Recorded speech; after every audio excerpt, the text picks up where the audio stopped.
Baylor on it, but I stole it back from the Green Bay Packers guy as a bag. It says, "Go Bears." I still love it. I know it's not right, but I can't. I know. It's a Baylor. I still.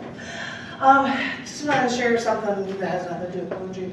Nobody here may realize I've had a Saturn all of my life. I still have it. This next month would be 27 years, and that's the only car I've ever had. Really? Yeah.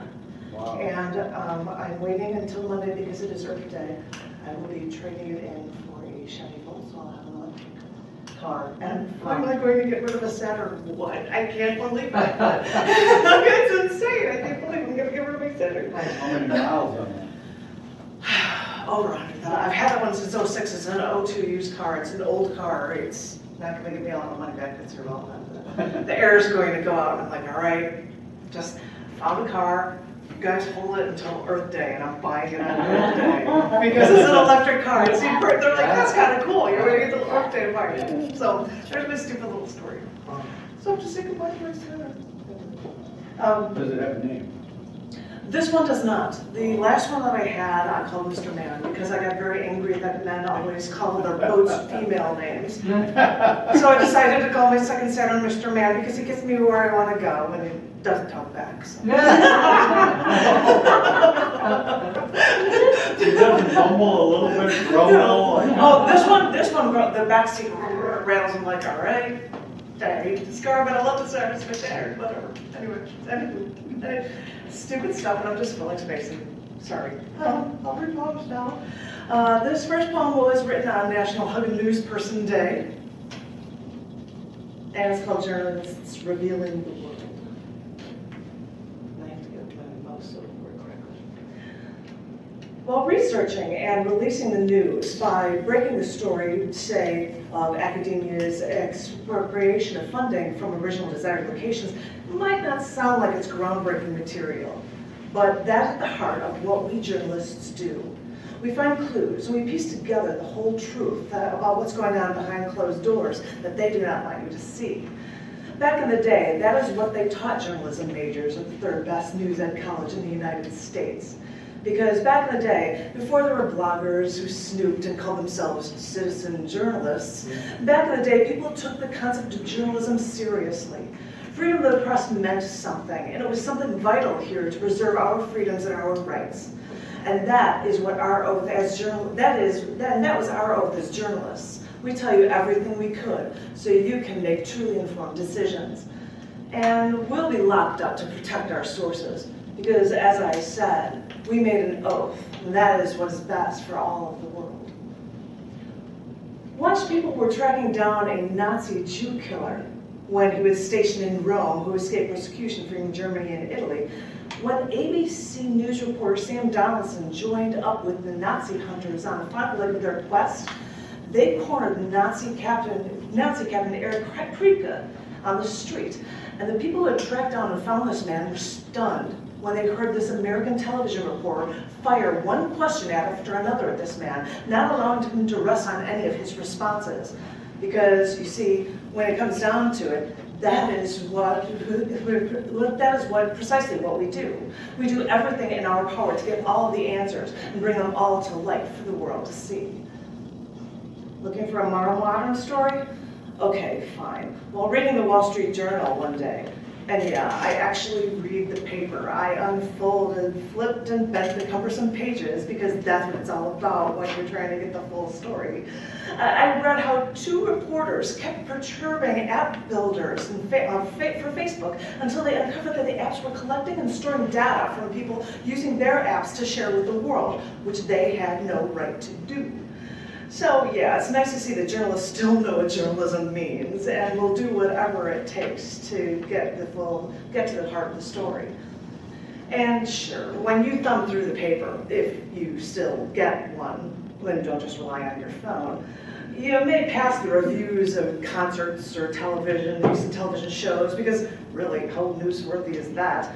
But as frivolous as those things may seem, it's all a part of trying to keep you as well informed as you could possibly be. It's the least we can do. And sure, there may be a lot of talking heads out there on cable, or once cable is rejected, then they turn to internet podcasts. Wait a minute, that's how nobody start their trek to fame, by spotting all their ramblings on podcasts, hoping that enough people will actually listen. Which is so different from radicals like the Unabomber, who hated technology, who had to use the New York Times and the Washington Post to get his manifesto out there. And it was only when his brother read his manifesto did he realize who the Unabomber really was. Wait a minute. I just brought the Unabomber story up as an example of abusing the internet as a form of mass media, but now I realize that this was another way the press can help and cover details and reveal truths. It was because they put it in the paper that maybe this is a reason that the Founding Fathers made effort to include the freedom of the press in the First Amendment of the U.S. Constitution, because somebody has to keep the government and major corporations and eccentric rich billionaires under watch. And us journalists are more than up to the challenge. So if you see a news reporter or a journalist, maybe you should thank them or give them a hug, because we need them to make sure everything stays in check for everyone. It makes me glad to know that they exist, because our world wouldn't be our world without them.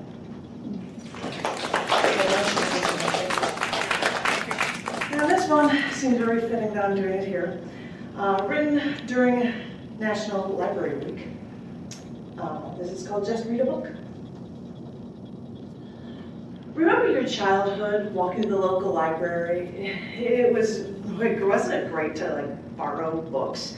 For free, I tell you. You didn't have to give them any money for the chance to read a book versus, oh no, remember Blockbuster stores where you had to pay money to borrow a VHS tape for DVDs? Oh, the horrors. Because now the library even offers movie and music releases, as well as audiobooks. What a deal. I don't have the time to read massive nonfiction books. I would take library audiobooks with me on road trips and multitask my way to the higher state of being, and all on the honor system without spending a dime. As I got older, the library from my childhood actually asked me to feature there to read poetry at that library. What an honor, I thought. But the more I thought about it, the more I thought I was just in awe of how much a library can do. Because more people go to a library than all of the movie ticket stubs sold annually.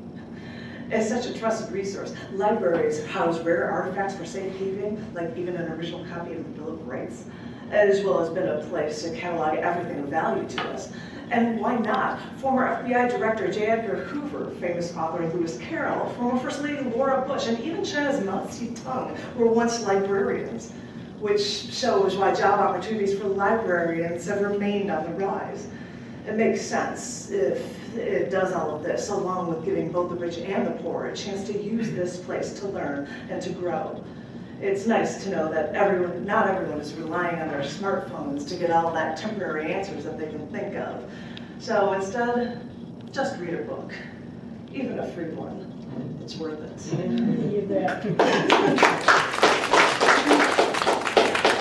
the next one, written on Tangible Karma Day, which is the first Saturday of the month. It's called Karma and Lollipops. Karma and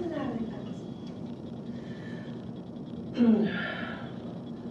When we were about to check out of our hotel this weekend, the woman at the registry stopped us, handed us 2 embossed bunny lollipops, and said, "Happy Easter."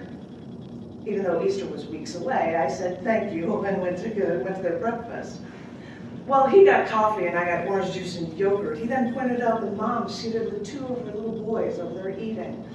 I looked at the lollipops that were still in my hand, walked over to him and asked if it was okay to give her boys these lollipops. She smiled and said yes to these plastic-wrapped lollipops. But since I thought breakfast might not be the best time for candy, I gave them all of the lollipops. And then I got the last of my food and my luggage before we got on the road again. People get high and mighty with their phrases, do unto others as you would have them do unto you. You reap what you sow, what goes around comes around, or even paying it forward. But these random acts of kindness, this tangible karma, all pretty much amounts to the same basic truth. What you do, the energy you put out into the world, will come back to you. The added bonus for tangible karma is that while doing good things for someone else, it makes you feel good too. But if karma is true and good things come to you because of the good you do, then these insignificant acts of kindness are tangible proof, evidence for exactly what you can do. Because the nice thing with karma is that all that goodness will always come back to you.